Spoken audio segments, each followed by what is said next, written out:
दोस्तों आज से जो हम सीरीज स्टार्ट करने वाले हैं उसका सीजन 1 पहले ही आ चुका है, जिसमें 10 एपिसोड्स थे और उन 10 एपिसोड्स में हमें हमारे मेन कैरेक्टर जुयान की कहानी बताई गई है, जिसे गॉड ऑफ लाइफ ने मरने से पहले अपनी सारी पावर्स दे दी थी, जिससे जुयान का एक पुनर्जन्म होता है जहाँ अब उसके पास गॉड ऑफ लाइफ की सारी पावर्स थी। लेकिन जिस इंसान के अंदर उसका पुनर्जन्म हुआ होता है वो इंसान पहले काफी बदमाश हुआ करता था, इसलिए पूरे सेक्ट में जुयान की कोई इज्जत नहीं करता। पर फिर भी जुयान मेहनत करके अपनी पावर्स को और ज्यादा बढ़ा लेता है और यान नाम के आदमी से मार्शल आर्ट कंपटीशन करके उसे हरा भी देता है, जिससे सारे लोग समझ जाते हैं कि जुयान सच में काफी ज्यादा पावरफुल है। लेकिन यान के हारने के बाद उसका बड़ा भाई शियाओ काफी ज्यादा गुस्से में आ जाता है, जो कैसे भी करके जुयान को मारना चाहता है। इसी वजह से उसने अपने वॉरियर्स को जुयान के पीछे लगा दिया होता है ताकि वो उसे मार सके। और जब जुयान को पता चलता है कि उसकी बीवी किन्मो अकेले ही शी फैमिली के एक समारोह में जा रही है जिसके कुछ लोगों को जुयान ने पहले ही मार दिया था, तो ये जानकर वो तुरंत किन्मो को बचाने निकल जाता है ताकि उसे कोई भी खतरा ना हो। पर रास्ते में ही शियाओ के वॉरियर्स उसे घेर लेते हैं, जिसके बाद यहाँ से सीजन 2 शुरू होता है।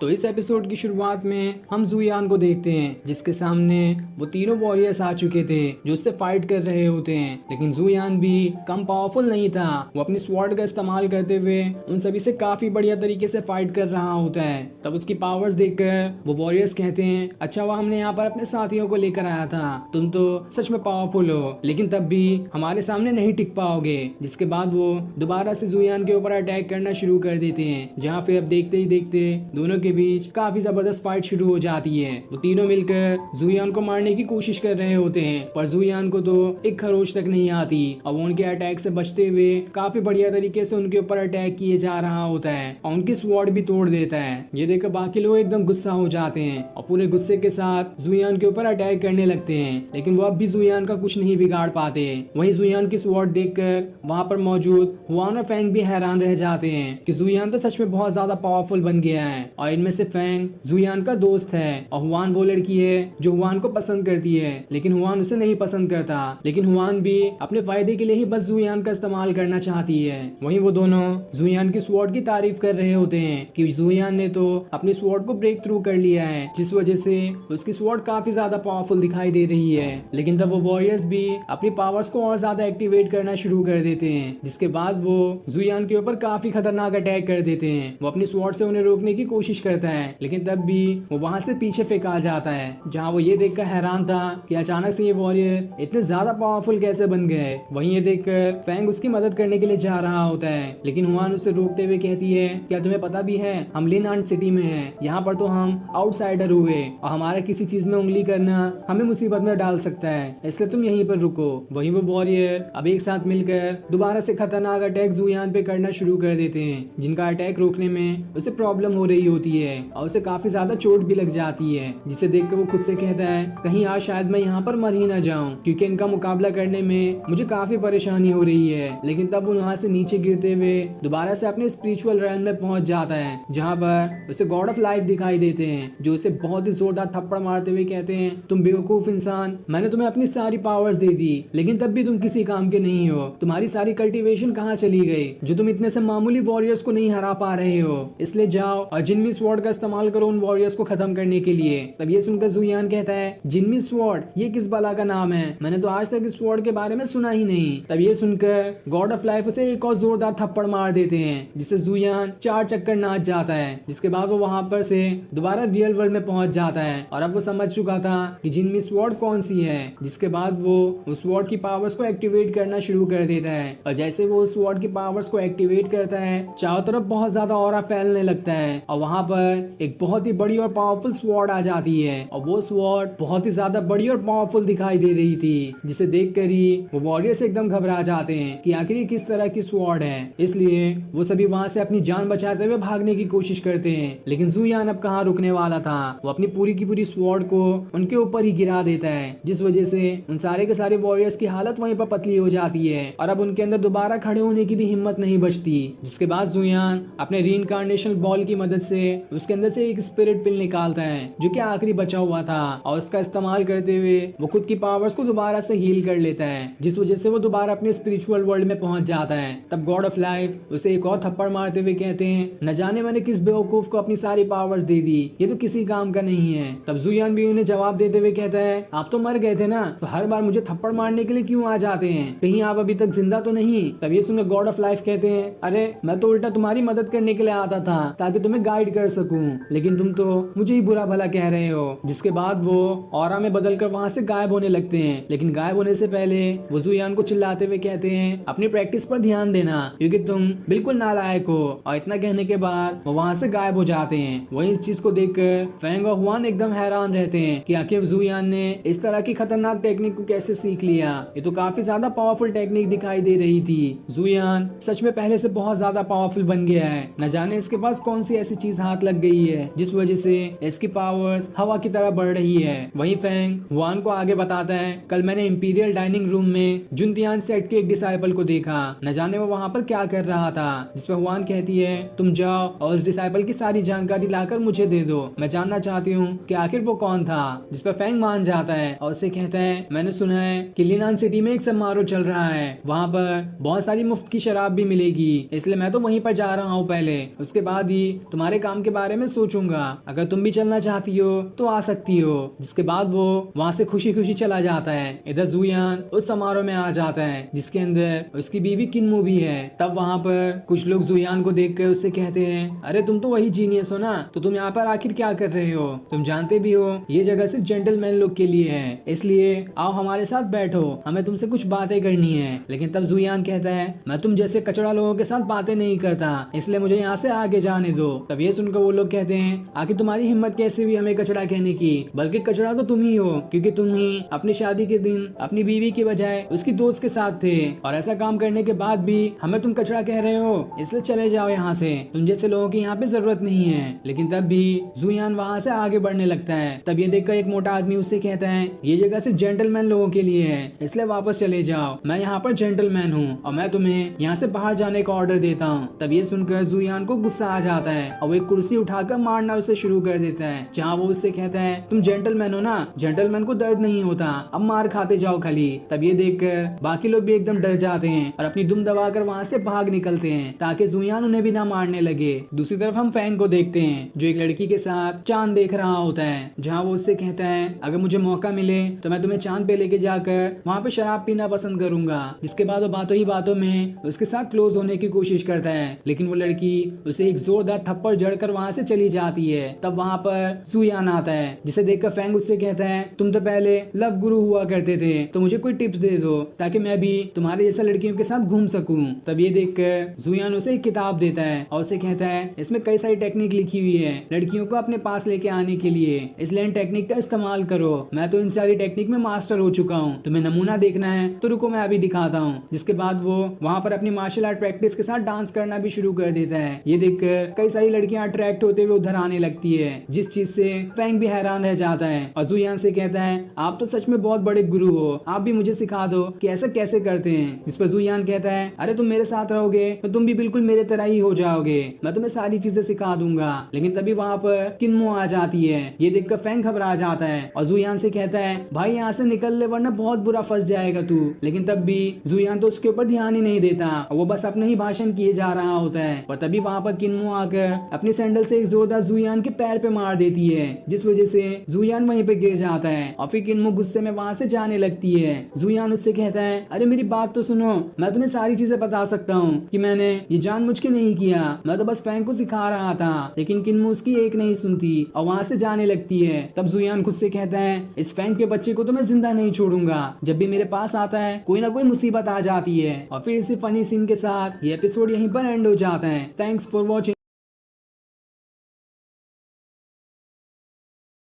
पिछले एपिसोड में हमने देखा था कि जुयान के सामने वो सारे वॉरियर्स आ जाते हैं, लेकिन वो उनका काफी बढ़िया तरीके से सामना करता है और उन्हें अपनी खतरनाक स्वॉर्ड टेक्निक की मदद से मार भी गिराता है। जिसके बाद वो वहाँ से उस जगह पर आता है जहाँ पर अभी उसकी बीवी किन्मू है, लेकिन वहाँ पर आने के बाद कुछ लोग उसका मजाक उड़ाना शुरू कर देते हैं, इसलिए वो उन्हें भी धो डालता है और फिर वहाँ से फैंग के पास आता है। लेकिन यहाँ भी उसका साथ देने की वजह से वो किन्मू से मार खा जाता है। जिसके बाद यहाँ से ये एपिसोड शुरू होता है। अब इस एपिसोड की शुरुआत में जुयान खुद से कह रहा होता है, ये फैंग तो बहुत बुरा है, जब भी मैं इसके साथ होता हूँ मेरे साथ जरूर कुछ ना कुछ गड़बड़ी हो जाती है, आज से तो मैं इससे मिलूंगा ही नहीं। लेकिन तभी उसे किन्मू कहीं दिखाई नहीं देती। वो आसपास ढूंढने लगता है कि आखिर मेरी बीवी कहाँ चली गई। तब उसे सामने किन्मू बैठी हुई दिखाई देती है जो कि एक किताब पढ़ रही थी, इसलिए वो उसके पास जाने लगता है। लेकिन तभी किन्मू के पास कुछ लड़कियां आ जाती है जो उसका वहाँ पर मजाक उड़ाना शुरू कर देती है और वो उसका मजाक भी जुयान की वजह से उड़ा रही थी। वो कहती है इसका हस्बैंड तो किसी काम का नहीं है, वो तो बहुत ही नाकारा है, उसके जैसा घटिया इंसान तो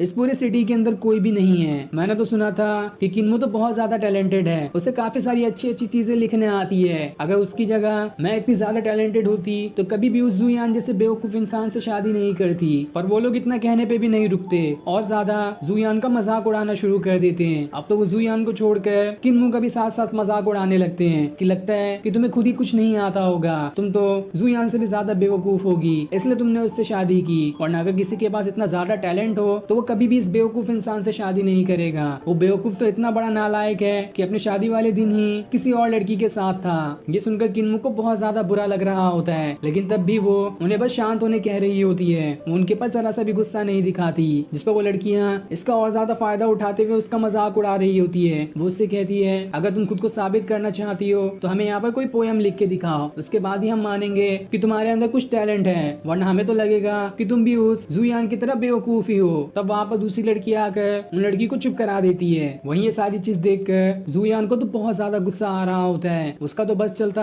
तो वो उन लड़कियों को बहुत मारता, लेकिन वो उनके ऊपर हाथ नहीं उठाता और उन्हें उनका जवाब उनके ही तरीके से देने की सोचता है। जिसके बाद वो एक पेपर पर अपनी गॉड पावर का इस्तेमाल करते हुए एक बहुत ही बढ़िया पोयम लिखना शुरू कर देता है, ताकि जैसे ये पोयम वो लड़कियां पढ़े तो उन्हें लगेगा कि इसे किन्मू ने लिखा है। जिसके बाद वो उसकी तारीफ करने लगेंगी। तभी वहाँ पर फैंग भी आ जाता है जो जुयान से कहता है अरे वाह भाई, तुमने तो बहुत कमाल की किताब दी है, इससे तो हर लड़कियां मेरे पास ही आ रही है, पर अभी जरा मुझे ये बताओ कि तुम लिख क्या रहे हो। पर जुयान उसे कुछ नहीं बताता और जैसे पोयम लिख के पूरा होता है वो उसे रॉकेट बना देता है और हवा में फूंक मारते हुए उसे किन्मू की टेबल की तरफ फेंक देता है, जो रॉकेट उड़ते हुए उस टेबल पे आके गिरता है। तब उन लड़कियों की नजर उस रॉकेट पे पड़ती है, इसलिए वो उसे खोलकर उसे पढ़ना शुरू कर देती है, क्योंकि उन्हें लग रहा था कि ये चीज को भी किन्मू ही नहीं लिखा होगा। पर ये देखकर किन्मू भी हैरान रहती है कि आखिर ये पेपर का टुकड़ा कहाँ से यहाँ पर आया, इसे तो मैंने लिखा ही नहीं। पर जब वो लड़कियां उस पेपर पे लिखे हुए पोयम को पढ़ना शुरू करती है तो उनकी आंखें खुली की खुली ही रह जाती है, क्योंकि उसके अंदर काफी अच्छी अच्छी लाइनें लिखी हुई थी जो कि एक बहुत ही ज्यादा माहिर पोएट ही लिख सकता है। और जैसे जैसे वो लड़कियां उस पोयम की लाइन को पढ़ना शुरू करती है वैसे वैसे किन्मू को बहुत ज्यादा अच्छा लग रहा होता है और वो उस पोयम की लाइन में ही खोने लगती है, क्योंकि वो पोयम लिखा ही इतना सुंदर तरीके से था जिसे पढ़कर किसी का भी दिल खुश हो जाए। जिसके बाद किन्मू चांद को देखने लगती है और उसे देखते हुए सारी पोयम की लाइन को सुनकर महसूस कर रही होती है, जिस वजह से उसकी बॉडी से बहुत ज्यादा ऑरा बाहर निकलने लगता है, क्योंकि उसका दिल अभी बहुत ज्यादा खुश था और खुशी के मारे वो इतना ज्यादा फूल रही होती है कि चारों तरफ क्रिस्टल की रोशनी निकलने लगती है और आसपास के फूल भी क्रिस्टल में बदलने लगते हैं। ये देखकर फैंग और बाकी भी हैरान थे कि आखिर ये किस तरह का पोयम था, जिसे जैसे ही जुयान ने किन्मू को दिया उसे सुनते ही किन्मू की तो इनर पावर्स एक्टिवेट हो गई। काफी खतरनाक पोयम था ये तो, मुझे भी इस तरह का पोयम लिखना सीखना होगा ताकि मैं भी किन्मू की तरह और भी लड़कियों को हवा में उड़ा सकूं। दूसरी तरफ हम एक आदमी को देखते हैं जिसे ये चीज देखकर बहुत ज्यादा गुस्सा आ रहा था। वो खुद से कहता है लगता है यहाँ पे मेरा प्लान फेल होने वाला है, मैंने काफी मुश्किल से किन्मू को यहाँ पर लेकर आया है ताकि इसे यहाँ पर लाकर खत्म कर सकूं, लेकिन मेरा प्लान फेल हुआ तो मुझे बहुत ज्यादा गुस्सा आ जाएगा। पर मैं अपना प्लान फेल करूंगा ही नहीं, चाहे कुछ भी हो जाए। मैं आज किन्मू को यहाँ से जिंदा जाने नहीं दूंगा, क्योंकि ऐसा मौका जल्दी नहीं मिलता है। वही किन्मू अब इतनी ज्यादा खुश होती है कि उसका ऑरा पहले से भी ज्यादा बढ़ जाता है। जिसके बाद वो क्रिस्टल से बने हुए फूलों पे पैर रखते हुए वहाँ से और ऊपर जाना शुरू कर देती है। ये देखकर सारे लोगों की आंखें खुली की खुली ही रह जाती है, क्योंकि किन्मू के अंदर से इतनी ज्यादा ऑरा बाहर निकल रहा था कि उसे उसकी शक्ल भी नहीं दिखाई दे रही होती है, बस आसमान में एक तेज रोशनी चमक रही होती है। जिसके बाद किन्मू हवा में उड़ते हुए आसपास के ऑरा को भी एब्जॉर्ब करना शुरू कर देती है, जहाँ उसके आसपास हजारों तितलियां आ जाती है जो कि खुद भी क्रिस्टल से बनी हुई थी। और फिर देखते ही देखते चांद से भी रोशनी निकलकर किन्मू के अंदर समाने लगती है। ये देखकर तो फैंग की आंखें खुली की खुली रह जाती है कि आखिर ये किस तरह का पोयम था जिसने किन्मू को तो किसी गॉडेस की तरह बना दिया। बहुत ही रहस्यमयी है ये। जिसके बाद वो जुयान को भी देखने लगता है जो अपनी आंखें किन्मू की तरफ ही किए हुए था और वो अपनी आंखें बंद भी नहीं कर रहा होता है, बस एनी टाइम किन्मू को ही देखे जा रहा होता है। जिस चीज से फैंग भी हैरान रहता है कि आखिर ये किस तरह के कपल हैं, इनके पास कैसे कैसे पावर्स हैं, न जाने ये लोग क्या करते होंगे। ऐसे कपल को तो मैंने आज तक कभी नहीं देखा। अब किन्मू वहाँ से जमीन पर आ जाती है, लेकिन अभी तक उसे ये नहीं समझ में आ रहा था कि आखिर इतनी अच्छी लाइन पोयम में लिख कौन सकता है जिस लाइन ने उसे अंदर से ही इतना ज्यादा खुश कर दिया। पर उसे ये नहीं मालूम होता कि ये लाइन जुयान ने ही लिखी है। जब उसे ये मालूम पड़ेगा तब तो उसकी खुशी 4 गुना बढ़ जाएगी। लेकिन जब वो खुशी हो रही होती है कि तभी वहाँ पर कुछ वॉरियर्स आ जाते हैं जिसे उसी आदमी ने भेजा था किन्मू को मारने के लिए। और वो आते साथ ही अपनी स्वॉर्ड की मदद से किन्मू के ऊपर अटैक करने वाले होते हैं, लेकिन वो उसके ऊपर अटैक करते इससे पहले ही एपिसोड यहाँ पर एंड हो जाता है। Thanks for watching. पिछले एपिसोड में हमने देखा था कि किन्मू शी फैमिली के एक समारोह में आई होती है, लेकिन तब वहाँ पर कुछ लड़कियां आकर उसका मजाक उड़ाना शुरू कर देती है, जिस वजह से किन्मू को बहुत ज्यादा बुरा लगता है। लेकिन तभी वो उनकी बातों को अनदेखा कर रही होती है। तब अपनी बीवी का मजाक उड़ता देख जुयान एक पोयम लिखकर उन लड़कियों के पास भेज देता है, जिसे पढ़कर वो लड़कियां भी हैरान रह जाती है कि कितनी अच्छी पोयम है। साथ ही उस पोयम की लाइन सुनकर किन्मू भी वहाँ से हवा में उड़ना शुरू हो जाती है, क्योंकि उसकी लाइन उसके पूरे मन को भा गई थी। लेकिन तभी वहाँ पर कुछ वॉरियर्स आने लगते हैं जो कि किन्मू को मारने के लिए आए थे। जिसके बाद यहाँ से ये एपिसोड शुरू होता है। तो इस एपिसोड की शुरुआत में हम उन्हीं वॉरियर्स को देखते हैं जो किन्मू के ऊपर अटैक करने के लिए आ रहे थे। लेकिन जैसे वो उसके ऊपर अटैक करने वाले होते हैं, इससे पहले ही वहाँ पर वो लड़की आ जाती है जो उन्हें रोकने की कोशिश करती है, लेकिन वो वॉरियर्स उसे ही उठाकर बहुत दूर फेंक देते हैं। ये देखकर किन्मू भी घबरा जाती है। जिसके बाद वो वॉरियर्स दोबारा से किन्मू के ऊपर अटैक करने के लिए आ जाते हैं, जहाँ वो उसके ऊपर पीछे से अटैक कर रहे होते हैं और इस वजह से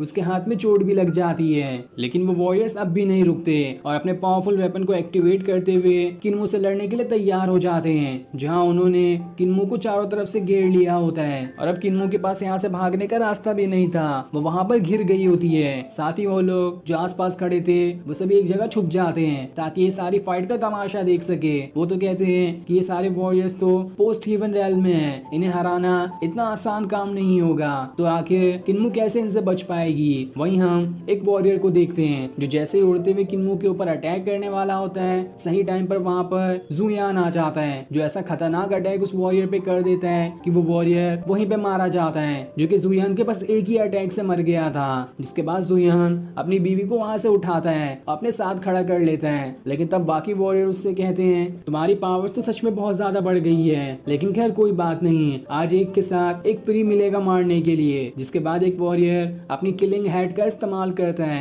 और जैसे वो अपनी हेड को घुमाता है उसके अंदर से काफी सारी ब्लेड निकलने लगती है, जो सारी की सारी ब्लेड जुयान की तरफ जाने लगती है। लेकिन जुयान इससे बच जाता है और फिर अपनी बीवी को भी गिरने से बचा लेता है। लेकिन तब वो हेड एक मूर्ति का सर काट कर उसे उन लोगों के पास ही फेंक देती है, जो देखकर वो तीनों लोग एकदम घबरा जाते हैं कि अरे ये तो कितना खतरनाक वेपन है, इससे तो हमारा जेंडर ही बदल जाता। वहीं वो वॉरियर दोबारा अपनी किलिंग हेड का इस्तेमाल करते हुए उसे जुयान की तरफ फेंक देता है, जिस चीज से जुयान दोबारा अपनी स्वॉर्ड की मदद से लड़ रहा होता है। लेकिन तब वो वॉरियर अपने हेड के रेप्लिका बनाते हुए कई सारी हेड को जुयान की तरफ भेज देता है, और जुयान इससे भी कहाँ डरने वाला था, वो अपनी स्वॉर्ड का इस्तेमाल करते हुए आसानी से उन सारी हेड को खत्म किए जा रहा होता है। ये देखकर वो वॉरियर भी हैरान था कि आखिर इसके पास इतनी सारी पावर्स कैसे आ गई, ये तो काफी कमजोर था, पर अचानक से कुछ दिनों में इसे क्या हो गया है जिस वजह से बहुत ज्यादा पावरफुल बन चुका है। जिसके बाद जुयान दोबारा से उन वॉरियर से लड़ने के लिए चला जाता है, जहां वो अब अपनी स्वॉर्ड स्लैश टेक्निक का इस्तेमाल करता है और उससे काफी खतरनाक अटैक करते हुए उन वॉरियर्स के ऊपर किए जा रहा होता है, जिसके सामने वो वॉरियर्स भी कमजोर होते हैं। तब जुयान एक वॉरियर के सामने आकर अपनी स्वॉर्ड लेकर खड़ा हो जाता है और एक ही खतरनाक अटैक करते हुए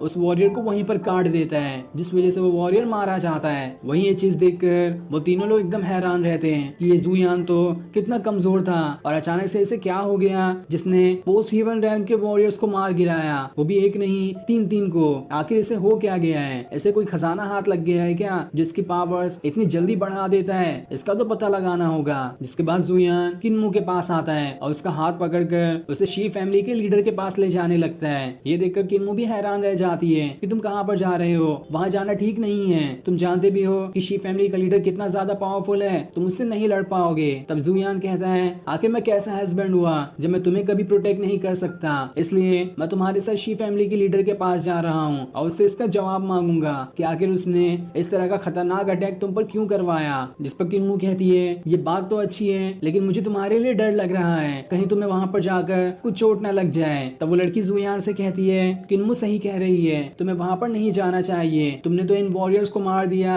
लेकिन इन वॉरियर्स से कहीं गुना ज्यादा ताकत शी फैमिली के लीडर में है, इसलिए वहाँ पर जाना तुम्हारे लिए सही नहीं है। तब जुयान कहता है ये बात भी मुझे वो कह रही है जिसे शी फैमिली ने ही अडॉप्ट किया है, ये भी हो सकता है कि इन सब के पीछे तुम ही इसकी जिम्मेदार हो, इसलिए तुम मेरे सामने तो कोई सलाह मत देना। जिसके बाद वो गुस्से में किन्मू का हाथ पकड़े उसे शी फैमिली के लीडर के पास ले जाने लगता है। किन्मू उसे रोकने की कोशिश करती है लेकिन वो तो सुनने का नाम ही नहीं लेता क्योंकि उसे अब शी फैमिली के लीडर से जवाब चाहिए। अगर वो जवाब नहीं भी देगा तो मुजियान उससे लड़ेगा और अपनी बीवी का बदला लेगा उससे। वहीं वो लोग ये देखकर एकदम हैरान रहते हैं कि मुजियान को आखिर हो क्या गया है। इसकी पावर्स तो बड़ी हैं लेकिन दिमाग और ज्यादा कम हो गया है। ये जानता भी है कि शी फैमिली कौन है, ये अकेला है और शी फैमिली के ही सेक्ट के अंदर आ चुका है और जिसके बाद वो शी फैमिली के लीडर से लड़ने जा रहा है। क्या कमाल की बात है, लगता है ये अपने आप को किसी तरह का हीरो समझता है, इसलिए हिम्मत दिखाते हुए दुश्मन के इलाके में घुसकर उसके ही लीडर से जवाब मांगने जा रहा है। ये तो सच में पागल हो चुका है, पर खैर कोई बात नहीं है, ये चीज देखने में तो मजा ही आएगा।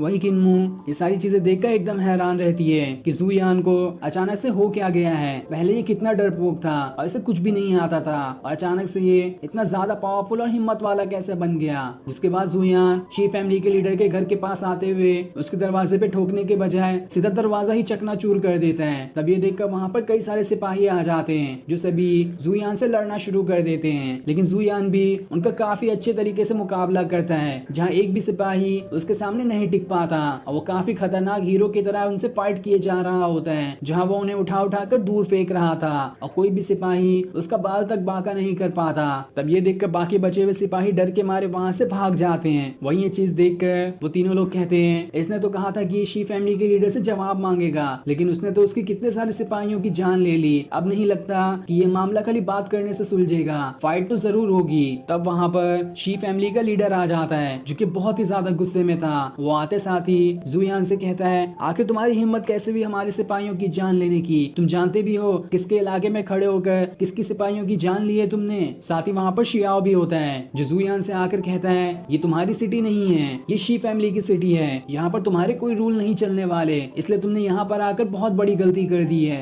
तब जुयान शी फैमिली के लीडर से कहता है मुझे बस इसका जवाब चाहिए कि आखिर तुमने मेरी बीवी को मारने के लिए इन वॉरियर्स को क्यों भेजा था। अगर मैं सही टाइम पे नहीं आया होता तो उसकी जान चली गई होती, तब इसका जवाब कौन देता। वो तो अच्छा हुआ मैंने उन तीनों वॉरियर्स को बस कुछ ही मिनट के अंदर खत्म कर दिया, वरना आज तो कुछ अनहोनी हो जाती। ये सुनकर शियाओ भी हैरान रह जाता है कि अरे मैंने तो कितने पावरफुल वॉरियर को उसे मारने भेजा था लेकिन इस जुयान ने तो बस कुछ मिनट के अंदर ही उनका खेल खत्म कर दिया, आखिर इसे हो क्या गया है। तब शी फैमिली का लीडर कहता है तुम्हारे पास कोई सबूत है कि उन वॉरियर्स को हमने भेजा था, तुमने बस शक की बिना पर हमारे इतने सारे सिपाहियों को मार दिया, इसलिए जवाब तो अब मुझे तुमसे चाहिए, बताओ तुमने आखिर ऐसा क्यों किया। तब जुयान कहता है मुझे गुस्सा दिलाने की कोशिश मत करो, अगर तुम्हें जवाब ही चाहिए तो हमारी दुश्मनी तो पहले से ही है, तुमने हमारी सिटी के कितने लोगों को परेशान किया है, उसकी सजा के लिए मैं तुमसे आज फाइट करूंगा, अगर हिम्मत है तो मुझसे फाइट करने के लिए तैयार हो जाओ। इसके बाद वो अपनी स्वॉर्ड लेकर शी फैमिली के लीडर से लड़ने के लिए तैयार हो जाता है, जो देखकर सारे लोग एकदम हैरान रहते हैं। और फिर ये सीन दिखाते ही ये एपिसोड यहीं पर एंड हो जाता है। Thanks for watching. पिछले एपिसोड में हमने देखा था कि जुयान उन वॉरियर से लड़ रहा होता है जिन्हें शी फैमिली ने भेजा था यहाँ पर किन्मू को मारने के लिए, लेकिन जुयान बड़ी ही आसानी से उन सारे वॉरियर्स का सफाया कर देता है, जिसके बाद वो किन्मू को बचा भी लेता है और फिर पूरे गुस्से के साथ शी फैमिली के लीडर के पास जाने लगता है ताकि उससे जवाब मांग सके कि आखिर उसने मेरी बीवी को मारने के लिए वॉरियर्स क्यों भेजे थे। लेकिन जब वो वहाँ पर आता है तो उसकी और शी फैमिली के लीडर के बीच बहस हो जाती है और ये बहस फाइट पर आ जाती है। इसलिए वो दोनों फाइट करने के लिए तैयार हो जाते हैं। जिसके बाद यहाँ से ये एपिसोड शुरू होता है। तो इस एपिसोड की शुरुआत में हम शी फैमिली के लीडर को देखते हैं जो ज़ुयान से कहता है, बेवकूफ और नादान, तुम जानते भी हो कि हमारा सेक्ट कितना ज्यादा पावरफुल है और तुम मुझसे ही आकर फाइट करने के लिए चैलेंज कर रहे हो। ये तुम्हें बहुत ज्यादा महंगा पड़ेगा, इसकी सजा मैं तुम्हें देकर ही रहूंगा। जिसके बाद वो अपने वेपन को एक्टिवेट करते हुए ज़ुयान से फाइट करने के लिए चला जाता है। लेकिन तब ज़ुयान भी उससे अपनी स्वॉर्ड लेकर फाइट करना शुरू कर देता है, जहाँ वो उससे कहता है, अरे मैंने तो अभी तक शुरुआत भी नहीं की और तुम पहले से इतनी बड़ी बड़ी बातें कर रहे हो, जिसे सुनकर तो ऐसा लग रहा है कि तुम तो एकदम ज्यादा डर चुके हो। लेकिन खैर कोई बात नहीं, आज मैं तुम्हें मार कर तुम्हारा डर हमेशा के लिए खत्म कर दूंगा। तब ये सुनकर शी फैमिली के लीडर को गुस्सा आ जाता है और वो उससे कहता है, अपनी जुबान पे लगाम दे वरना मुझसे बुरा कोई भी नहीं होगा। जिसके बाद वो अपनी वेपन की पावर्स को और ज्यादा एक्टिवेट कर लेता है, जहाँ उसके वेपन से थंडर की पावर्स निकल रही थी और फिर वो उस वेपन की मदद से ज़ुयान के ऊपर अटैक करना शुरू कर देता है। लेकिन ज़ुयान उस वेपन से बच जाता है और अपनी स्वॉर्ड स्लैश टेक्निक का इस्तेमाल करते हुए लगातार कई सारे अटैक उस शी फैमिली के लीडर के ऊपर करना शुरू कर देता है। जहाँ इस फाइट के अंदर शी फैमिली का लीडर थोड़ा थोड़ा कमजोर दिखाई दे रहा था और ज़ुयान उसके ऊपर भारी पड़ रहा होता है। जिस चीज को देखकर वो आदमी शियाओ से कहता है, न जाने इस ज़ुयान ने अपनी कितनी ज्यादा पावर छुपा कर रखी थी, ये तो धीरे धीरे इतना ज्यादा पावरफुल बनते जा रहा है कि शायद ये अब इसके जितना पावरफुल आगे कोई बन पाएगा। इस पर शियाओ कहता है, बात तो तुम्हारी सही है, इसने इतनी ही आसानी से मेरे भेजे हुए 3 वॉरियर्स को खत्म कर दिया जो कि एकदम पीक लेवल के थे। तो इस हिसाब से ये ज़ुयान सच में बहुत ज्यादा पावरफुल बन चुका है। वहीं ये सारी चीजें देखकर वो तीनों लोग जो छुपकर फाइट देख रहे थे वो लोग भी हैरान रहते हैं कि ये फाइट तो काफी जबरदस्त होते जा रही है। हमें तो लग रहा था कि ज़ुयान तो कुछ ही पल में हार जाएगा, लेकिन उसने तो काफी कड़ी टक्कर दी है शी फैमिली के लीडर को। इधर ज़ुयान अब भी शी फैमिली के लीडर से लड़ रहा होता है, जहाँ दोनों के बीच काफी जबरदस्त फाइट हो रही होती है। लेकिन अब ज़ुयान को बहुत ज्यादा गुस्सा आ जाता है और अपना एक पावरफुल अटैक करते हुए शी फैमिली के लीडर को वहां से उड़ाकर दूर फेंक देता है। और जैसे ही दोबारा उसके ऊपर अटैक करने आने वाला होता है, तभी बीच में शियाओ आ जाता है जो अपना फॉर्मेशन बनाते हुए उसके अटैक को रोक लेता है और उससे कहता है, बस बहुत हो गया, अब और फाइट यहाँ पर नहीं होगी। ये सुनकर ज़ुयान उससे कहता है, तुम इसे बचा रहे हो, अगर मुझे गुस्सा आ गया तो इसके बाद अगला नंबर तुम्हारा ही होगा। तब ये सुनकर शियाओ उससे कहता है, ये तुम्हें शोभा नहीं देता कि दूसरे के घर में आकर ऐसी हरकत करना, इसलिए शांत हो जाओ, उसी के अंदर तुम्हारी भलाई है। जिस पर ज़ुयान उससे कहता है, मुझे इस बात से कोई फर्क नहीं पड़ता कि तुमने उन वॉरियर्स को मुझे मारने के लिए भेजा था, लेकिन मैं एक चीज से सेटिस्फाई बिल्कुल भी नहीं हूँ। जिस पर शियाओ कहता है, मैंने कभी किसी को नहीं भेजा तुम्हें मारने के लिए, साथ ही मुझे ये भी बताओ कि तुम आखिर किस बात से सेटिस्फाई नहीं हो।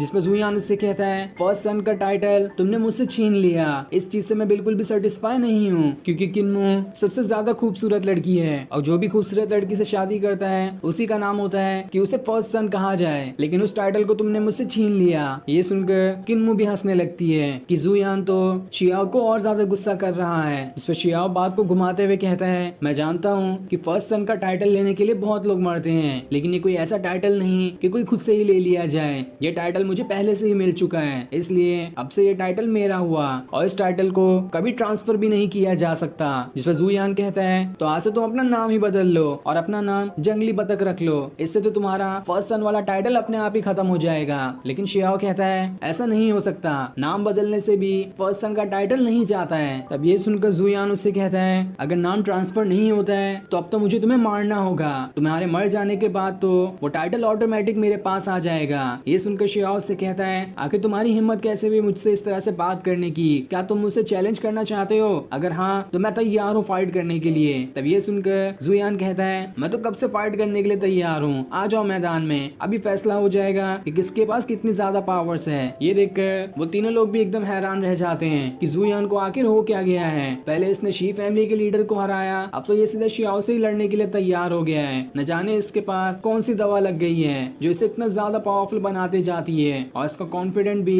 कितना ज्यादा बढ़ चुका है। साथ ही ये चीज देखकर शियाओ भी हैरान रहता है कि इसने तो इतनी आसानी से मुझे चैलेंज कर दिया, हो सकता है कि ये काफी अच्छे से तैयारी करके आया हो, इसलिए मुझे इस चैलेंज को कुछ दिनों के लिए रोकना होगा, क्योंकि 5 दिन बाद मेरा ब्रेक थ्रू होने वाला है, उसके बाद तो मेरी पावर्स बहुत ज्यादा बढ़ जाएगी, इसलिए मुझे कैसे भी करके इन 5 दिनों के लिए इस फाइट को रोकना होगा ताकि मैं और ज्यादा पावरफुल बनकर इस ज़ुयान से लड़ाई करके इसे खत्म कर सकूं। जिसके बाद वो ज़ुयान से कहता है, अगर तुम मुझसे पार्टी करना चाहते हो तो इसके लिए तुम्हें कुछ दिन रुकना होगा, मैं अगले हफ्ते यहाँ पर एक ग्रैंड कंपटीशन करवाने वाला हूँ। उसके अंदर ही हम देख लेंगे कि किसके पास कितनी ज्यादा पावर्स है। अगर तुम डरे नहीं हो तो उस ग्रैंड कंपटीशन के अंदर आ जाना। ये सुनकर जुयान कहता है डरूंगा, और वो भी मैं? ऐसा कभी नहीं हो सकता। तुम आज बुलाओ या एक हफ्ते बाद, तुम जब भी बुलाओगे मैं तुमसे फाइट करने के लिए तैयार हूँ। जिसके बाद वो वहाँ से जाने लगता है। लेकिन थोड़ी देर रुक कर वो कहता है ये शी फैमिली के लीडर का घर मुझे बहुत ज्यादा अच्छा लग रहा है। ऐसा लगता है कि यहाँ पर सिर्फ जेंटलमैन को रहना चाहिए, वो भी मेरी तरह। इसलिए मैं चाहता हूँ कि जो भी उस मार्शल आर्ट कॉम्पिटिशन में जीतेगा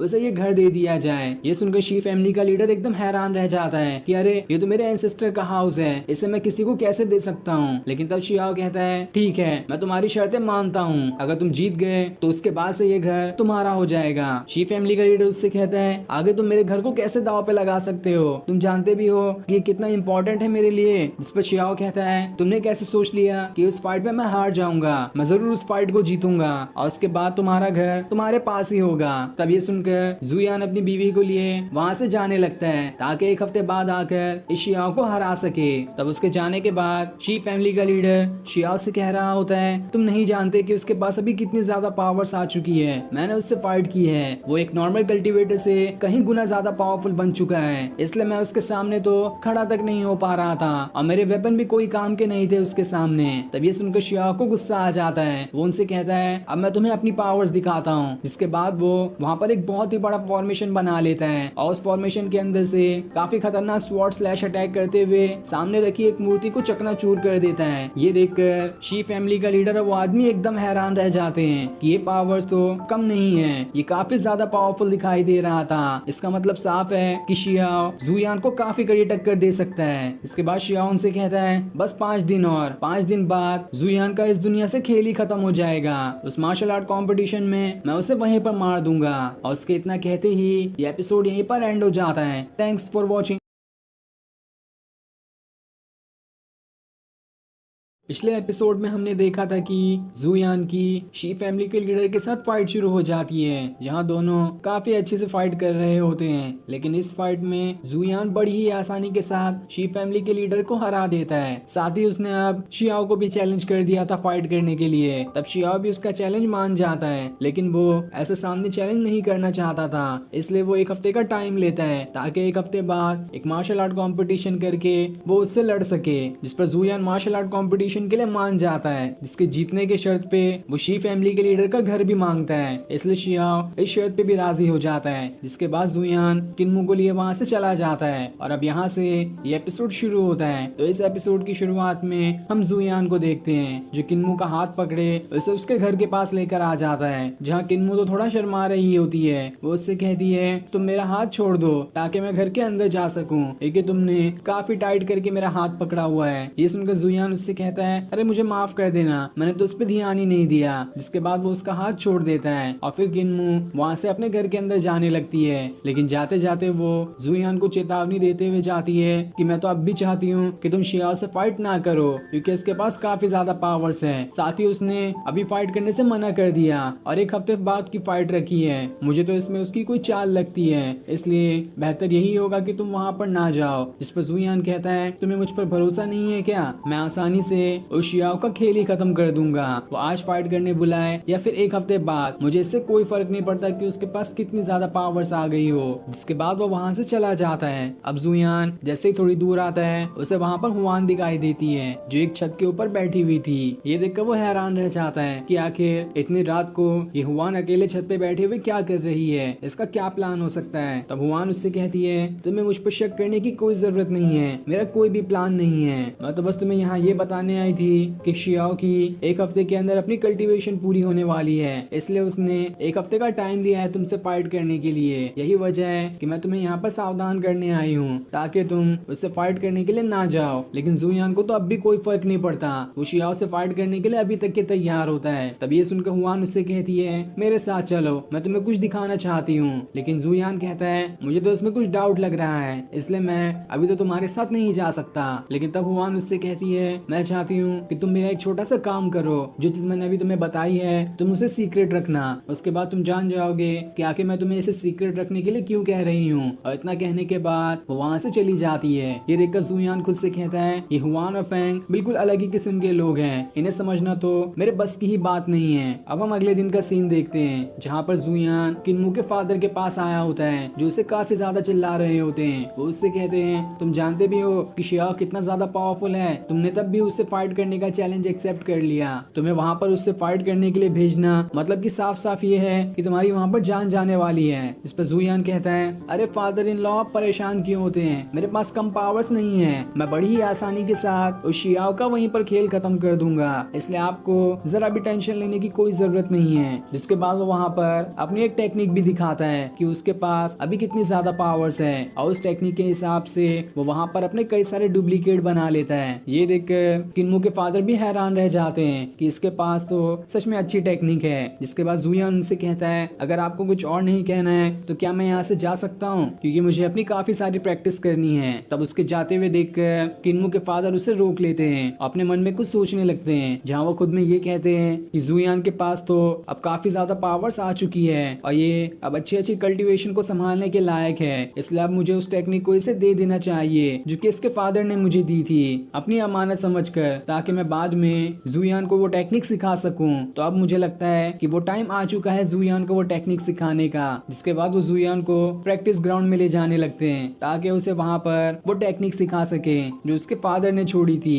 जहाँ आने के बाद वो सबसे पहले उस टेक्निक का नमूना दिखाते हैं कि आखिर ये टेक्निक किस तरह से काम करती है, और उस टेक्निक को एक्टिवेट करते हुए वो अपनी सबसे पहले स्वॉर्ड की पावर्स को एक्टिवेट करते हैं। और जैसे ही उसकी पावर्स एक्टिवेट होती है वो एक बहुत ही पावरफुल और खतरनाक स्वॉर्ड स्लैश अटैक दीवार पे कर देते हैं, जिस वजह से दीवार तो भूसे की तरह चकनाचूर हो जाती है। ये देखकर जुयान एकदम हैरान रह जाता है। तब किन्मू के फादर उससे कहते हैं ये टेक्निक तुम्हारे फादर ने मुझे दी थी ताकि मैं बाद में तुम्हें सिखा सकूं, साथ ही ये टेक्निक बहुत ज्यादा पावरफुल है, अभी तो मेरे पास उतनी ज्यादा पावर्स नहीं है कि मैं इस टेक्निक का पूरा अच्छे से इस्तेमाल कर सकूं, क्योंकि जिसके पास जितनी ज्यादा पावर्स होती है वो उसी हिसाब से इस टेक्निक का इस्तेमाल कर सकता है। कहा तो ये भी जाता है कि इस टेक्निक के अंदर इतनी पावर्स है कि वो स्काई को भी काट दे, और उस टेक्निक को स्काई हंटिंग कहा जाता है। मैं चाहता हूँ कि तुम उस स्काई हंटिंग टेक्निक को इन 7 दिनों के अंदर सीख लो, और अगर 7 दिनों के अंदर तुमने उस टेक्निक को नहीं सीखा तो मैं तुम्हें शियाओ से लड़ने के लिए जाने नहीं दूंगा, क्योंकि इस टेक्निक के बगैर तुम उसका अच्छे से मुकाबला भी नहीं कर सकते। जिसके बाद वो उसे उस टेक्निक वाला स्क्रोल देते हैं, लेकिन साथ ही वो अंदर ही अंदर ये भी सोच रहे होते हैं कि इस टेक्निक को 7 दिन के अंदर सीखना बिल्कुल इम्पॉसिबल है। मुझे तो इस टेक्निक को शुरू करने में ही पूरे की पूरे 3 महीने लग गए थे, जिसके बाद मैं इस टेक्निक को शुरू कर पाया था, और 7 दिन के अंदर ये पूरी टेक्निक सीखना बिल्कुल ना के बराबर है। जुयान तो ये चीज कभी सीख ही नहीं पाएगा, और जब तक ये सीखेगा नहीं तब तक मैं इसे शियाओ से फाइट करने जाने ही नहीं दूंगा, क्योंकि मुझे पूरा पता है कि अगर ये इससे फाइट करने गया तो कहीं इसे कुछ हो ना जाए, और इसे कुछ हो गया तो आखिर मेरी बेटी कैसे रह पाएगी। इसलिए बेहतर यही होगा कि जुयान को उस फाइट करने के लिए भेजा ही ना जाए। इधर जुयान उस टेक्निक को वहीं पे बैठकर सीखना शुरू कर देता है, जहाँ पर उसकी रीइंकार्नेशन बाउल उसे इस टेक्निक को सीखने में मदद भी कर रही होती है, जिस वजह से वो बड़ी ही आसानी के साथ उस टेक्निक को सीख रहा होता है। और बस कुछ ही मिनट तक प्रैक्टिस करने के बाद वो उस टेक्निक को सीख भी जाता है, जिसके बाद वो इस टेक्निक का इस्तेमाल करता है और हवा में उड़ते हुए एक और पावरफुल और खतरनाक स्वॉर्ड स्लैश अटैक सामने कर देता है, जहाँ अब दीवार टूटने के साथ साथ सामने का पेड़ भी टूट जाता है और पड़ोसियों के भी घर टूट जाते हैं। ये देखकर किन्मू के फादर हक्का बक्का रह जाते हैं कि आखिर इसने इतनी जल्दी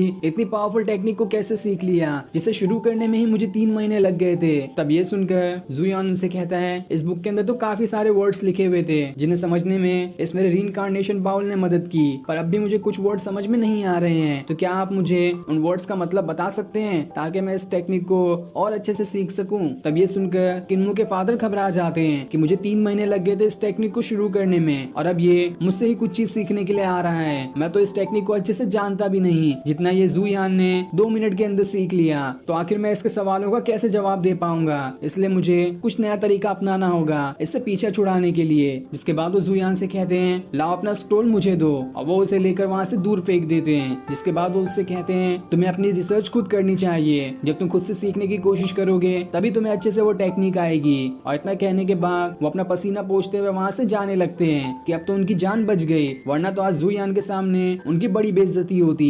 साथ ही वो ये भी सोच रहे होते हैं कि जुयान तो बिल्कुल बदल ही गया है, जिस टेक्निक को मुझे शुरू करने में 3 महीने लगे, उसने उस टेक्निक को 3 मिनट के अंदर सीख लिया। मुझे तो लगता है कि ये पहले वाला जुयान है भी नहीं। और फिर उनके इतना कहते ही ये एपिसोड यहीं पर एंड हो जाता है। Thanks for watching.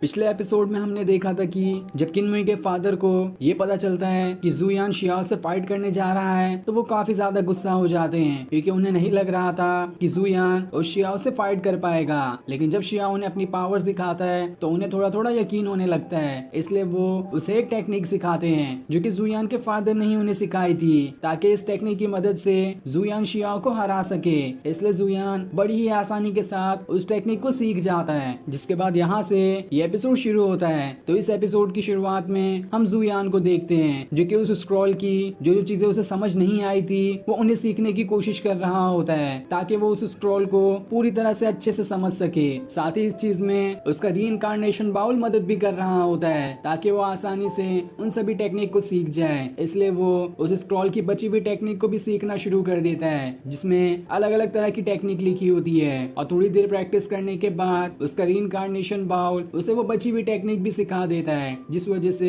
अब जुयान के पास उस स्क्रॉल वाली सारी टेक्निक आ गई थी। ये देखकर वो बहुत ज्यादा खुश होता है कि मेरे रीइंकार्नेशन बाउल ने तो इतनी सारी टेक्निक मुझे बस कुछ ही टाइम में सिखा दी। मेरे पास तो अभी वैसे भी 7 दिन है उस मार्शल आर्ट कॉम्पिटिशन के लिए। मुझे तो पूरी उम्मीद है कि उस 7 दिन के अंदर मैं और भी कितनी सारी टेक्निक सीख जाऊंगा, जिसके बाद वो शियाओ तो मेरे सामने खड़ा तक नहीं हो पाएगा। मुझे अपनी निर्वाणा स्वॉर्ड की इस्तेमाल करने की भी जरूरत नहीं पड़ेगी। मैं उसका इस्तेमाल किए बगैर ही उस शियाओ का खेल वहीं पर खत्म कर दूंगा और सारे लोगों को दिखा दूंगा कि शियाओ मेरे सामने कुछ भी नहीं है। तभी वहाँ पर किन्मू भी आ जाती है, जिसे देखकर जुयान एकदम ज्यादा खुश हो जाता है। वो उससे कहता है आखिर तुम यहाँ पर क्या करने के लिए आई हो? क्या तुम खाली मुझसे ही मिलने के लिए आई थी? तब किन्मू उससे कहती है मैं तो तुम्हें यहाँ पर ये कहने आई थी कि अब से तुम्हें इस गोडाउन में रहने की जरूरत नहीं है। ये सुनकर जुयान एकदम खुश हो जाता है। वो उससे कहता है क्या तुम्हें मेरे लिए बुरा लग रहा है कि मुझे इस गोडाउन में रहना पड़ता है और अब तुम ये चाहती हो कि मैं तुम्हारे साथ तुम्हारे कमरे में रहूं? ये तो कितनी अच्छी बात है, मैं तो इसके लिए हमेशा से तैयार हूँ। लेकिन ये सुनकर किन्मुई शर्मा जाती है और उससे कहती है मैंने कब ऐसा कहा? मैंने तो सिर्फ तुम्हें इस गोडाउन में नहीं रहने के लिए कहा था, लेकिन अब मैंने अपना इरादा बदल लिया है। जाओ और उसी गोडाउन के अंदर रहो। जिसके बाद किन्मू उसे आगे बताती है कि हमारी फैमिली का बिजनेस काफी ठप चल रहा है, ऐसा ही रहा तो हमारा फैमिली का बिजनेस बिल्कुल खत्म हो जाएगा,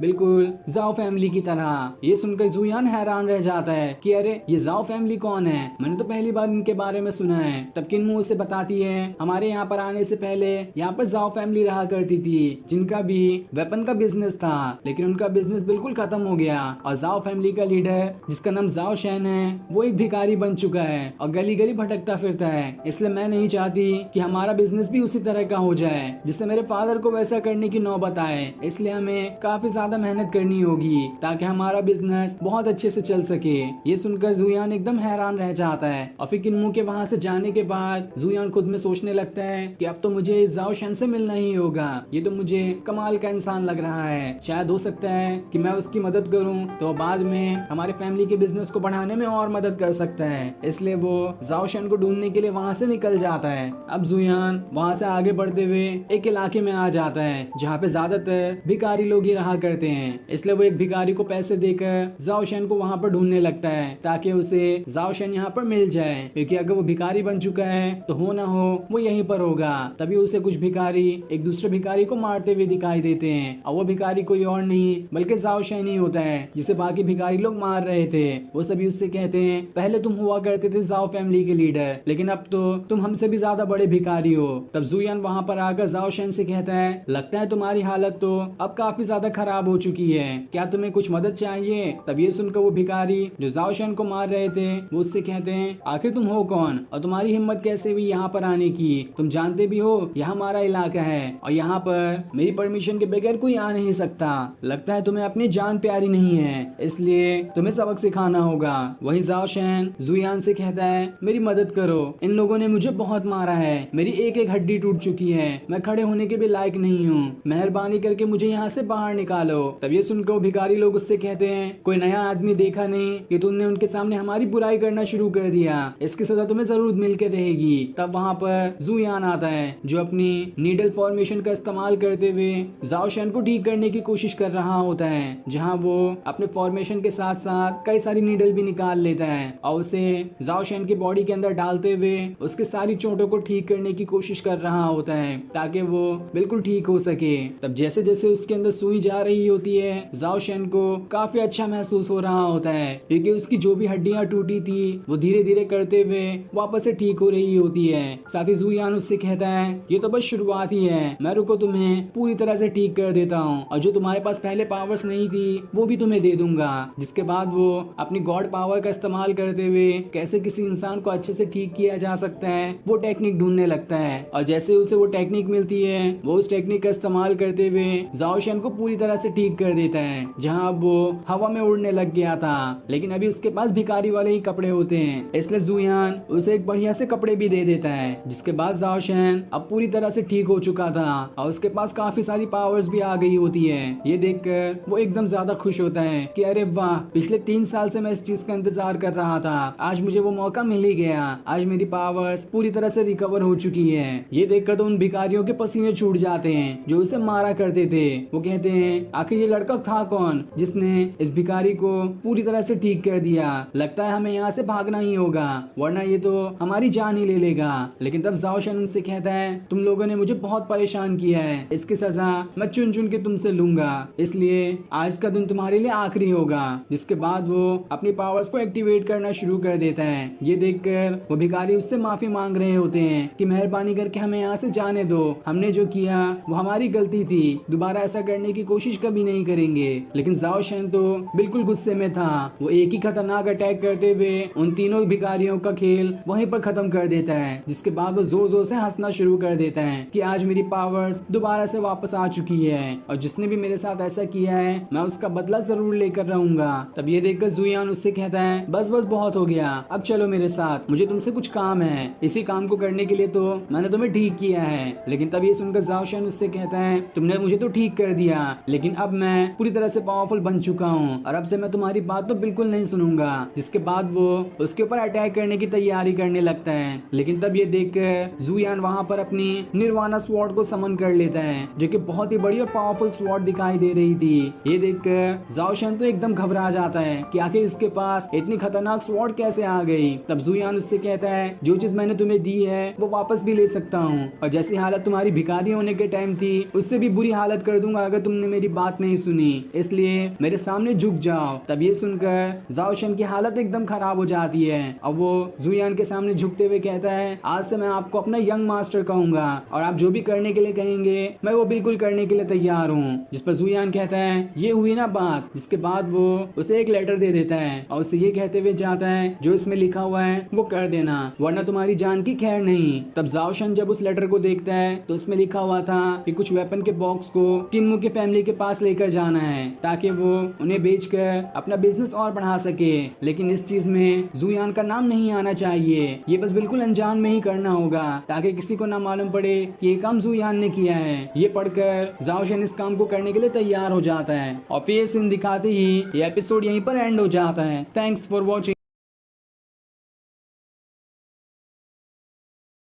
पिछले एपिसोड में हमने देखा था कि जुयान अपनी बची हुई टेक्निक को भी सीखने की कोशिश करने लगता है जो उसने उस स्क्रॉल से नहीं सीख पाया था और थोड़ी देर कल्टीवेशन करने के बाद वो उस टेक्निक को भी सीख जाता है। जिसके बाद किन्मू से उसे पता चलता है कि जाओ शन नाम का एक आदमी रहा करता था जो कि पहले काफी अच्छी फैमिली का लीडर था लेकिन बाद में वो एक भिखारी बन चुका है, इसलिए जुयान उसके पास जाता है और जितनी भी उसे चोटें लगी होती है वो उन सभी को ठीक कर देता है। और जब जाओ शन पूरी तरह से रिकवर हो जाता है तब जुयान उसे बताता है कि तुम्हें मेरा एक काम करना होगा, कई सारे वेपन से भरे बॉक्स हैं, उन्हें मेरी फैमिली के पास लेके जाकर रख देना होगा लेकिन याद रहे इसमें मेरा नाम नहीं आना चाहिए। जिस पर जाओ शन मान जाता है और अब यहाँ से ये एपिसोड शुरू होता है। तो इस एपिसोड की शुरुआत में हम जाओ शन को देखते हैं जो किन्मू के फादर के पास आया होता है और उसने अपने साथ कई सारे वेपन के बॉक्स को भी लेकर आया था जिसके बारे में जुयान ने उसे करने कहा था। तब उन सारे वेपन्स को देखकर किन्मू के फादर एकदम हैरान रह जाते हैं कि आखिर ये तो कितने ज्यादा पावरफुल और अच्छे वेपन है, जिससे तो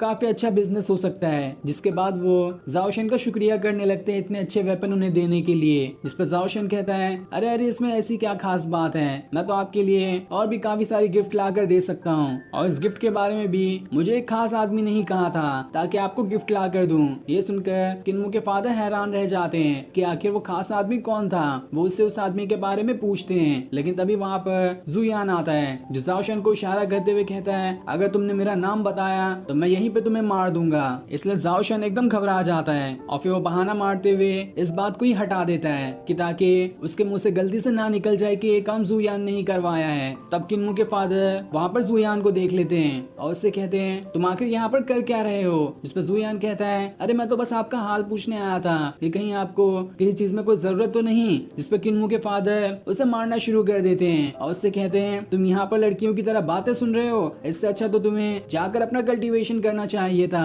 ताकि जो फाइट तुमने जोश में ले ली है उस फाइट में शियाओ को हरा सको। तब जुयान अपनी तशरीफ बचाते हुए वहाँ से दुम दबाकर भाग निकलता है। जिसके बाद किन्मो के फादर जाओशन से कहते हैं, मुझे माफ कर देना, ये जुयान थोड़ा मजाकिया किस्म का इंसान है। जिस पर जाओशन कहता है, कोई बात नहीं, अब मुझे चलना चाहिए, इसलिए मैं यहाँ से जाता हूँ। जिसके बाद वो वहाँ से जाने लगता है, लेकिन जाते जाते वो ये सोच रहा होता है कि मुझे नहीं लगता किन्मो के फादर को जुयान के असली पावर्स के बारे में मालूम है। अगर उन्हें मालूम होता कि कितना ज्यादा पावरफुल है तो वो उसे इस तरह से नहीं रखते। तब उसके जाने के बाद किन्मो ये सोचकर हैरान रहती है कि ये जाओशन तो कितना ज्यादा कमजोर और भिखारी बन गया था, तो रातों रात इसकी ऐसी हालत कैसे बदल गई। ये तो बिल्कुल पहले जैसा अब दिखाई दे रहा है। लेकिन वहीं उसके फादर इस चीज से हैरान होते हैं कि आखिर जाओशन से किसने कहा कि हमें इतने सारे वेपन की जरूरत है, जो उसने इतने सारे अच्छे वेपन लाकर मुझे दे दिए। हो ना हो ये काम जुयान के फादर का ही होगा, जो अनजाने में मेरी मदद करना चाहते हैं। इसलिए वो भागते हुए घर के बाहर आ जाते हैं और आसमान की तरफ देखते हुए कहते हैं, मेरे दोस्त आपका बहुत बहुत शुक्रिया, जो मुसीबत के टाइम पर आपने मेरी मदद की, क्योंकि उन्हें तो यकीन ही नहीं होता है कि जुयान ऐसा कर सकता है, क्योंकि वो खुद ही कमजोर है तो वो दूसरों को पावरफुल क्या बनाएगा। अब हमें उस दिन का सीन दिखाया जाता है जिस दिन शियाओ और जुयान के बीच में फाइट होने वाली है। तब जुयान के घर के आसपास कई सारे सिपाही खड़े होते हैं जिन्हें किन्मो के फादर ने वहां पर लगा कर रखा था ताकि जुयान यहाँ से शियाओ से फाइट करने के लिए ना जा सके, क्योंकि अभी तक उन्हें भरोसा नहीं है कि जुयान शियाओ से फाइट करके उससे जीत भी पाएगा। लेकिन तब जैसे सिपाही थोड़ी दूर आते हैं वहां पर छुपा हुआ जुयान बाहर निकल कर आ जाता है, क्योंकि वो इसी मौके की तलाश में था ताकि सिपाही यहाँ से निकले कि वो यहाँ से भागकर शियाओ से फाइट करने के लिए चले जाए। लेकिन तभी वहाँ पर एक कुत्ता आ जाता है जो उसके ऊपर भौंकना शुरू कर देता है। ये देखकर जुयान उसकी तरफ चिकन का एक टुकड़ा फेंक देता है और उससे कहता है, तुम ये खाओ और मेरी जान छोड़ो। जिसके बाद वो वहाँ से भाग जाता है। सिपाही उसे रोकने की कोशिश करते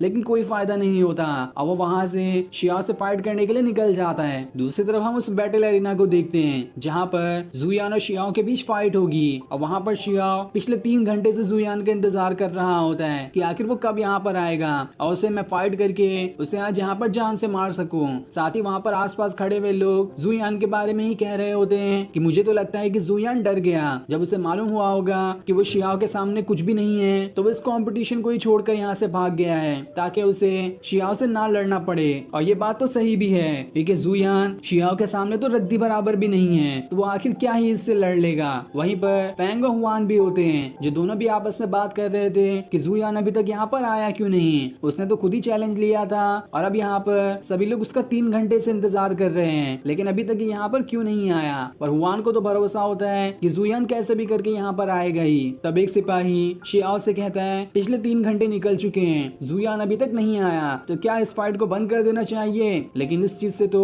शियाओ को बहुत ज्यादा गुस्सा आ रहा होता है। वो उससे कहता है, 1 मिनट बस और रुको, अगर इस 1 मिनट के अंदर जुयान यहाँ पर नहीं आया तो देख लेना मैं उसके घर में घुसकर उसे घसीटते हुए बाहर लेकर आऊंगा, क्योंकि आज तो वो मेरे हाथों मरने ही वाला है। लेकिन उसे ये सब करने की जरूरत ही नहीं पड़ती। उसी टाइम पर वहाँ पर जुयान आ जाता है जो शियाओ से कहता है, लगता है मरने की बहुत जल्दी है, तो फिर ठीक है, मरने के लिए तैयार हो जाओ। तब जुयान को वहाँ पर देखकर जो सभी लोग उसकी बुराई कर रहे थे अब उसी की तारीफ करने लगते हैं कि अरे वाह, जुयान के अंदर तो हिम्मत आ गई, अब वो फाइट करने के लिए यहाँ पर आ गया है। अब ये फाइट देखने में काफी जबरदस्त होने वाली है, तो चलो इस फाइट का मजा लेते हैं। तब शियाओ जुयान से कहता है, मैंने तो सुना है कि तुमने अपनी काफी टाइम से पावर्स छुपा कर रखी थी, तो चाहे आज जितनी भी पावर्स तुम्हारे पास है उन सभी को बाहर निकाल लो। मैं भी देखना चाहता हूँ कि तुमने क्या क्या खजाना छुपा कर रखा है, क्योंकि मेरे पास भी खजानों की कमी नहीं है। आज ही के दिन फैसला हो जाएगा कि हम दोनों में कौन सबसे ज्यादा पावरफुल है और कौन हार कर आज मरने वाला है। तब जुयान उससे कहता है बस बस यार कितना फेंकते हो तुम, काम ज्यादा करो और बातें कम करो। तब ये सुनकर शियाओ कहता है इतना ओवर कॉन्फिडेंट होना भी अच्छा नहीं होता, रुको अब मैं तुम्हें दिखाता हूँ कि मैंने पिछले दिनों में कौन सी टेक्निक सीखी है। जिसके बाद वो अपनी एक खतरनाक टेक्निक को एक्टिवेट करना शुरू कर देता है जिसे उसने इन 7 दिनों में सीखा था। और इसी टेक्निक को सीखने के लिए उसने कंपटीशन को 7 दिन बाद रखा था ताकि वो इस टेक्निक को अच्छे से सीख जाए। और जैसे वो उस टेक्निक को एक्टिवेट करता है वो काफी खतरनाक टेक्निक दिखाई दे रही होती है और उस टेक्निक का नाम 3rd लेवल कॉम्बैट स्किल होता है जो कि काफी ज्यादा खतरनाक मानी जाती है। जल्दी कोई भी इस टेक्निक को नहीं सीख पाता और सीख भी पाता है तो वो उसके 3rd लेवल पे जल्दी नहीं पहुंच पाता है, जिसे शियाओ ने काफी जल्दी सीख लिया। अब तो जुयान को उससे लड़ने में काफी परेशानी हो सकती है। तब ये देखकर किन्मो के फादर जुयान से कहते हैं तुम यहीं पर फाइट को रोक दो और वापस आ जाओ, मैं सारी चीजें संभाल लूंगा। तो वहीं इस खतरनाक टेक्निक को देखकर किन्मो भी बहुत परेशान हो रही होती है कि ये तो बहुत ज्यादा पावरफुल टेक्निक है, जुयान कैसे इस टेक्निक से इसका मुकाबला कर पाएगा, कहीं उसे चोट न लग जाए, ऐसा हुआ तो ये बहुत बुरा हो सकता है। अब इस चीज को देखकर किन्मो के फादर खुद से कहते हैं बस अब बहुत हुआ, अगर कुछ भी जुयान को चोट लगने वाली रही तो मैं खुद ही इस फाइट में कूद जाऊंगा और जुयान को वहां से बचाकर बाहर लेकर आऊंगा। लेकिन तब वहां पर वो बंदर जैसे बालों वाला आदमी आ जाता है जिसने किन्मो के ऊपर भी वॉरियर्स भेजे थे और उसका नाम वांग फेंग होता है। वो किन्मो के फादर से कहता है ये फाइट जुयान और शियाओ के बीच में है, इसलिए आप मेहरबानी करके टांग अड़ाने की कोशिश ना करें। जो सुनकर किन्मो के फादर को गुस्सा आ जाता है और वो उससे कहते हैं तुम मुझे टांग अड़ाने से रोकोगे, देखता हूँ तुम क्या उखाड़ लेते हो। तभी वहां पर एक और आदमी आने लगता है जो किन्मो के फादर से कहता है अगर वांग फेंग तुम्हें नहीं रोक पाया तो मैं किस काम आऊंगा, तुम्हें रोकने के लिए तो मैं भी काफी हूँ। लेकिन ये आदमी कौन है ये हमें अभी नहीं बताया जाता और ये सीन दिखाते ही ये एपिसोड यहीं पर एंड हो जाता है। Thanks for watching.